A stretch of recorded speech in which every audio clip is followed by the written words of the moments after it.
নমস্কার বন্ধুরা, শুভ সকাল। অনন্যা রান্নাঘরের রেসিপি নিয়ে চলে এসেছি। এটা ভাজা খাওয়া হবে।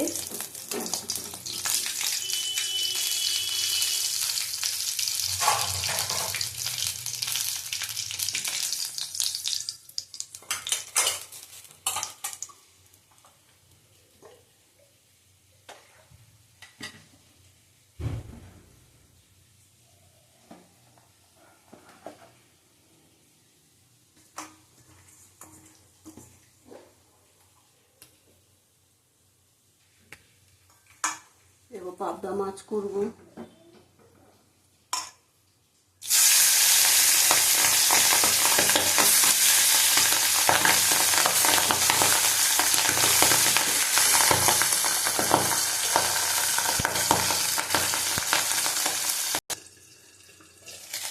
যখন ঢাকা দিয়ে দিয়েছিলাম, যা ফাটে মাছ, ভয় লাগে।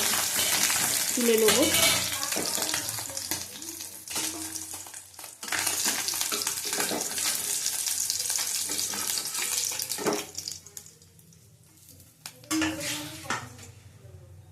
আবার দিয়ে দেবো। আমি এইটা ওই গ্যাসে বসিয়ে দেবো, ওভেনে।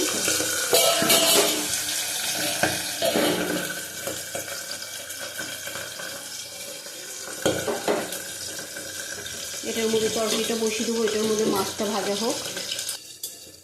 দেখো, দুটো তেজপাতা দিলাম। তেলটা আগে দিয়ে দিচ্ছি, কড়াই বসিয়ে তেল দিয়ে দিচ্ছি। কালো জিরে দিলাম 1 চামচ, মেথি দিলাম 2 চামচ, মেথি দিলাম। এই চামচে 2 চামচ মেথি।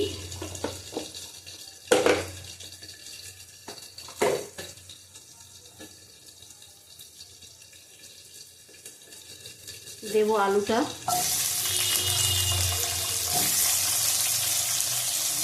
ভালো করে ভেজে নেব।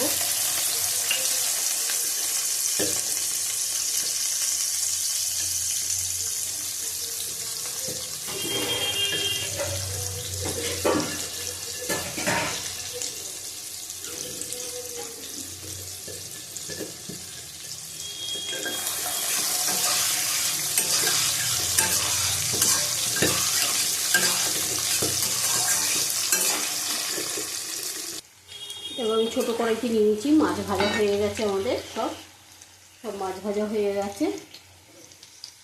এবার দিয়ে দেবো বেগুন। আমি একসাথেই সব করে নেবো। আলু ভাজা হয়ে গেছে, বেগুনটা নরম, পরে দিলাম।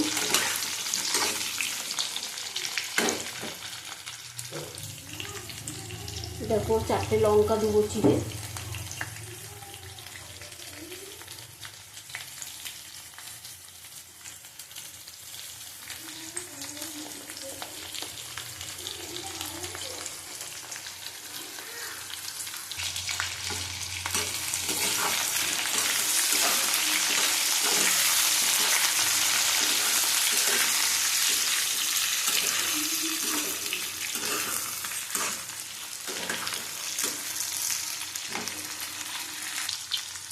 দেখো, একটা গোটা টমেটো দিয়ে দিলাম।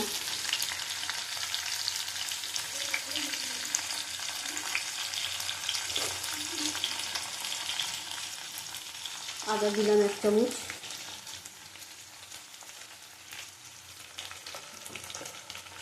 হলুদ দিলাম পরিমাণ মতো। দেব কাশ্মীরি লঙ্কার গুঁড়ো। জিরে গুঁড়ো দেবো না।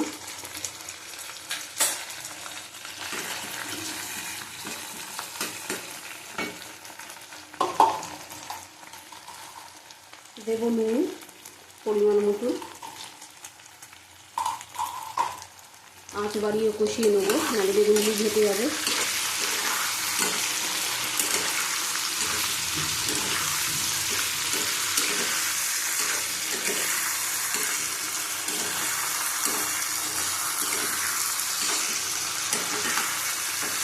এটা মেথির ফ্লেভারটা খুব সুন্দর লাগে।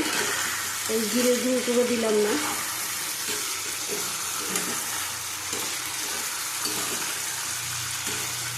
বেশি ঘাটাঘাটি হবে না, একটু কষিয়ে জল দিয়ে দেবো।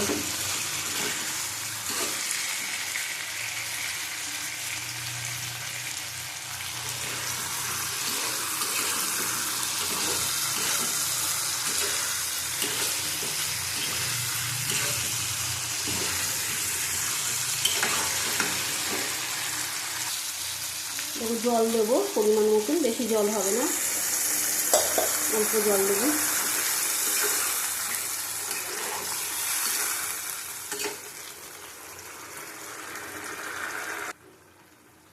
মাছের ঝোল ফুটে যাচ্ছে, দিয়ে দেবো মাছ।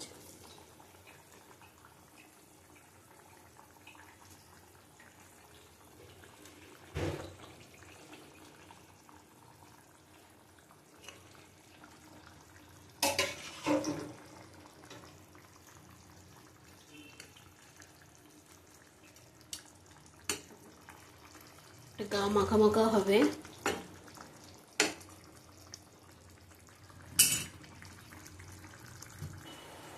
আমি কষুরি মেথি দিয়ে দিলাম। আমাদের কাছে ধনে পাতা থাকলে ধনে পাতা দেবে, ধনে পাতা নেই। নামিয়ে নেব। দেখো আজকে অনন্যা রান্নাঘরের রেসিপি, বেগুন দিয়ে পাবদা মাছ, বেগুন আলু দিয়ে মেথি দিয়ে কালো জিরে, খুব ভালো লাগে এরকম পাতলা ঝোল, গা মাখা মাখা হবে, খেতেও খুব সুন্দর হয়। একবার করে খাবে মেথি দিয়ে। তোমরা যদি মেথিটা ওইভাবে না দিতে পারো, মেথিটা চা সেকনির মধ্যে দিয়ে তেলের মধ্যে এইভাবে গরম করে দিয়ে করবে, ওটাও ভালো লাগে খেতে। অনেকে তো মেথি তেঁতুল লাগে মুখে পড়লে। তাহলে আবার কালকে আসবো অন্য একটা রেসিপি নিয়ে। টাটা, তোমরা ভালো থাকো।